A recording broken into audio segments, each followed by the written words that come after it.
Welcome to the Chancellor's video blog. I'm Dr. Bruce Leslie, Chancellor of the Alamo Colleges, and I'm standing in front of the Houston Street facility. I mentioned a couple of weeks ago that I wanted to show you all the multiple facilities that our district service operations staff are located at. And Houston Street is probably the oldest and the most challenging workplace.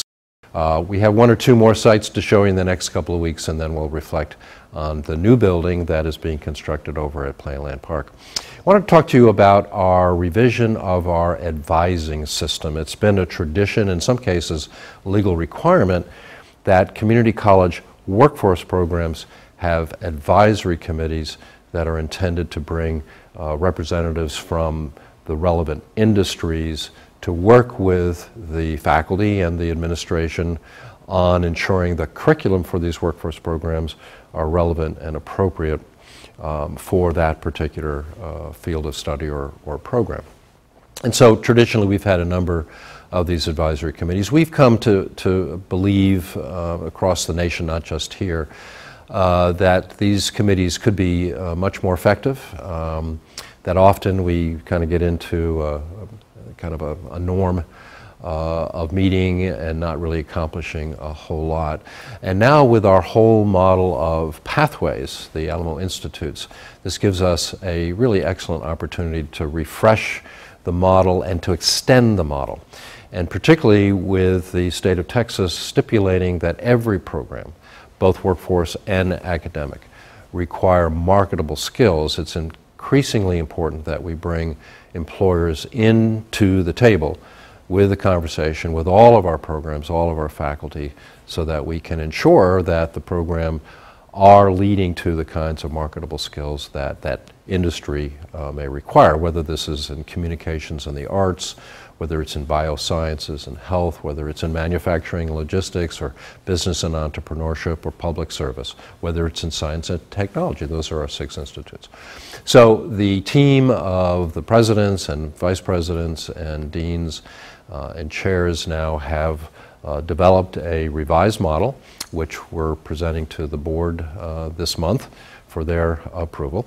What I'm most excited about is that it will extend advisory committees to the academic programs. This has not been the norm across the country, but I have to be honest with you, I've always felt that these are also programs that lead people to employment, lead them to careers. So whether you're studying architecture or business or engineering, social work, or any of those other kinds of programs, arts and sciences.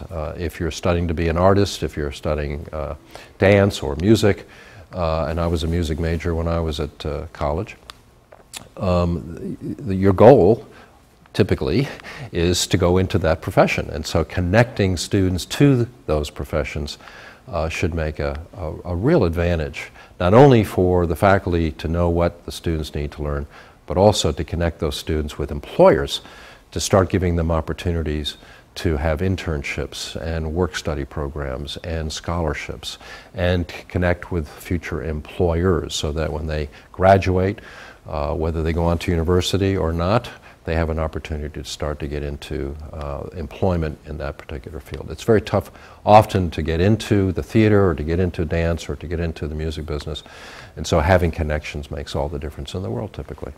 So that's the new initiative. We'll have several different levels of advisory committees. Some of our programs require certification and accreditation, particularly in the health areas. Increasingly in the science and in the technology areas that's happening, this whole movement towards badges.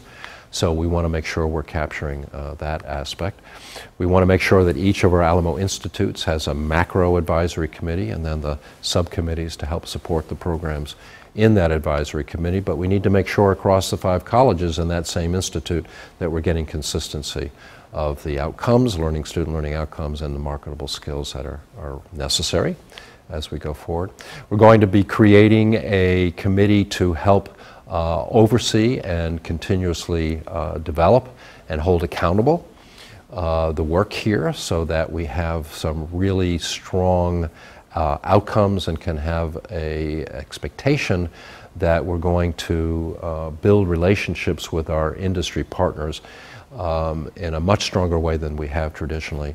Again, so that they will take interest and hopefully make investments on behalf of the faculty in these programs, in the programs themselves, and in our students. So that's what's coming. I'm very excited about it. It'll take us obviously some time to roll this out, but this is a very exciting time to energize us around Alamo confidence, around students' confidence, employer confidence, and the community's confidence. Thanks for joining the Chancellor's video blog. Look forward to talking to you next week.